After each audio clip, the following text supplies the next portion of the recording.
semalam kan sama-sama. Sama-sama. Itu banyak yang menduga-duga pidato kemenangan di atas kapal ini pasti Daeng Ucu ini. Ini Saudagar Bugis ini yang mengatur rencana. Itu memang Pak JK yang mengatur? Enggak, Pak Jokowi sendiri ingin memberikan suatu sinyal atau apapun bukti bahwa kita ini negara maritim. Karena itu mari kita berbicara kemajuan maritim. Di mana-mana visi-visi kita kan juga mulai dari situ, maritim.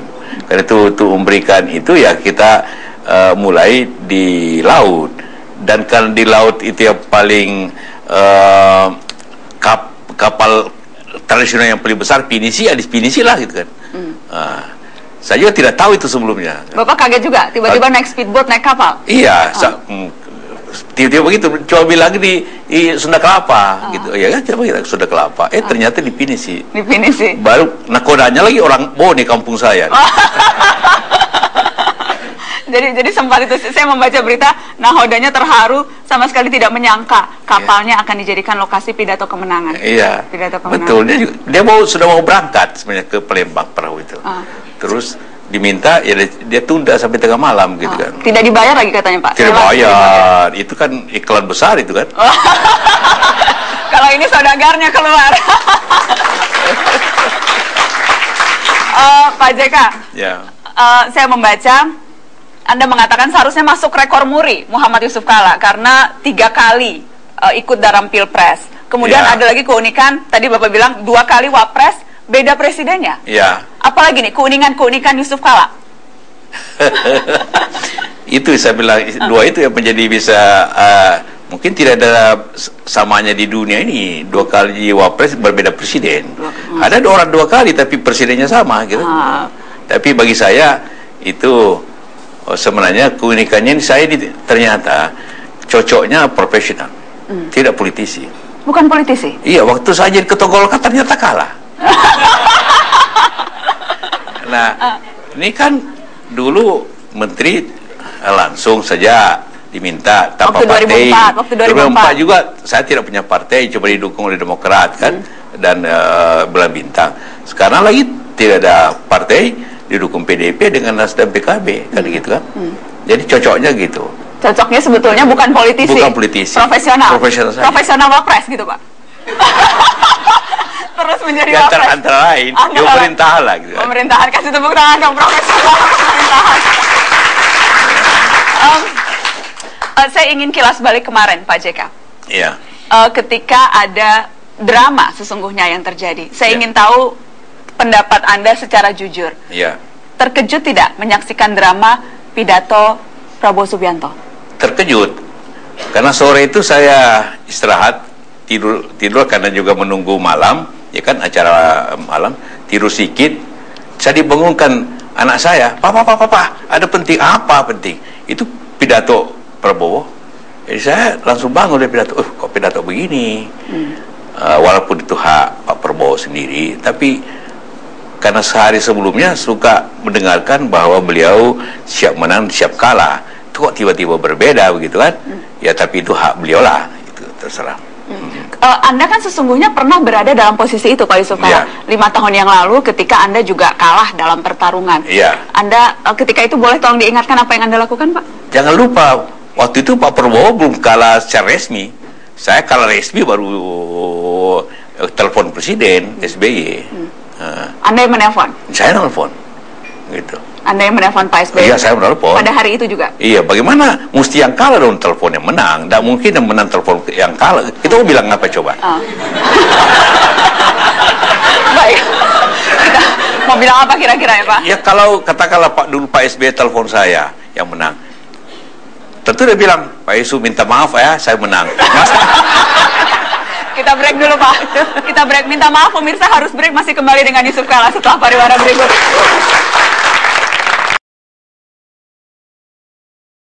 Tadi saya berbincang dengan tamu-tamu saya. Kita temanya move on Pak.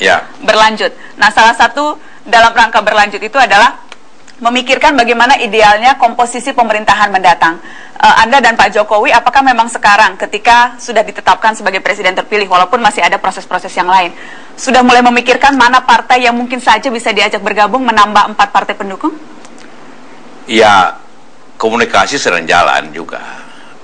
kedua belah pihaknya, kita dan juga beberapa partai yang menjalin komunikasi. Karena semua partai pada dasarnya kan dibangun untuk ikut serta dalam kekuasaan dalam pemerintahan kan. Kan tidak ada partai yang dibangun untuk menjadi oposisi sebenarnya kan. Oposisi itu hanya karena keterpaksaan aja sebenarnya kan. Karena kecelakaan, karena kalah. Kalah itu. Tapi tidak kalah berharganya kan Pak oposisi. Oh iya, tapi kita juga merasa perlu untuk lebih gotong royong. Ketika kemudian dalam janji kampanye yang dilontarkan oleh Anda dan Pak Jokowi adalah koalisi ramping, bahkan tidak menyebutkan kata koalisi Pak Yusuf, kerjasama. Iya. Ketika kemudian sekarang seolah-olah membuka pintu, siapa yang merapat silahkan merapat, tidakkah itu mencederai janji Anda? Oh tidak, kan juga tidak membatasi juga kan. Ya namanya kerjasama, sama aja koalisi, apa bedanya coba. Ya, jadi tapi yang penting mari kita bergotong royong membangun bangsa ke depan. Dasarnya situ. Tapi yang tetap apa yang dijanjikan oleh Pak Jokowi dengan saya juga partai-partai pendukung ialah partai yang berdasarkan keahlian, menteri berdasarkan keahliannya. Namun demikian tidak berarti orang partai tidak ada yang ahli, pasti banyak yang ahli juga. Ini bahasa bersayap politisi. Oh tidak, itu yang benar. Iya, karena pada dasarnya pemerintahan kan didukung oleh partai. Jadi kalau partai tidak masuk kan bagaimana caranya keluar dari hal itu. Anda sudah dan Pak Jokowi sudah orat-oret siapa kemungkinan calon kabinet nanti? Belum. Masih ada waktu 3 bulan lagi kan. Yang gitu cukup diorek-orek seminggu bisa selesai. Seminggu bisa selesai. Ya. Ada 2 calon tidak Pak minimal di malam ini? Ada Gubernur Jawa Tengah Ganjar Pranowo, ada Wali Kota Bogor Bima Arya. Semua potensial. Semua potensi. Menurut Anda Pak Ganjar itu lebih cocok membangun Jawa Tengah atau bisa lah ditarik jadi menteri? Wah itu terserah Ibu Mega, itu bukan saya. Mas Ganjar, Anda sendiri melihat maunya ngurusin Comal gitu atau ngurusin? Kalau Pak Joko sama Pak JK di pemerintahan di pusat, beliau pikir nasional, kalau tidak didukung dari daerah, lewat juga beliau nanti. Maka kita mesti dukung. Jadi saya selesaikan Comal saja. Selesaikan Comal. Apalagi Jawa Tengah badan besar, jangan lupa itu berarti beliau dicintai di sana. Dicintai di sana. Ya. Dan kemudian menyumbang besar juga untuk kemenangan Jokowi. Itulah saya bilang. Ya. Pagi-pagi Pak JK telepon saya soal cerita itu katanya. Katanya kami menentukan kemenangan, tapi saya bilang bukan saya, ini urusan rakyat ini. Kita mah cuma dorong-dorong tiup-tiup saja gitu. Tiup-tiup saja. Karena langsung seimbang Jawa Barat, Jawa Tengah langsung seimbang. Jadi Jawa Timur yang menentukan. Itulah kemudian kunci kemenangan Jokowi JK. Tadi juga sempat ada pembahasan Pak Yusuf Kalla soal apakah ada kemungkinan mengulang 2004 ketika Anda wakil presiden dan kemudian mengambil alih Partai Golkar. Dijawab setelah pariwara Pak. Setelah pariwara Mata Najwa kembali dengan Yusuf Kalla. Artinya susah berpikir. Waktu berpikir. Tidak, sama sekali tidak. Saya tidak punya niat lagi karena saya lebih fokus untuk mengurus pemerintahan. Karena 5 tahun lalu itu atau 10 tahun yang lalu. 10 tahun lalu ya karena saya pikir kalau tidak masuk Golkar kan bisa tidak seimbang. Tapi ya saya hanya mengurus Golkar pada waktu mau ikut kongres Munas hanya 4 hari langsung terpilih. Karena dulu posisi wakil presiden. Oh iya. Dan Anda tidak akan mengambil kesempatan itu lagi karena? Enggak. Sudah kapok Pak? Enggak, bukan kapok. Terlalu sibuk nanti untuk urusan itu. Dan kemudian juga ya dibutuhkan ngurus partai itu ternyata makan waktu yang banyak, hilang waktu.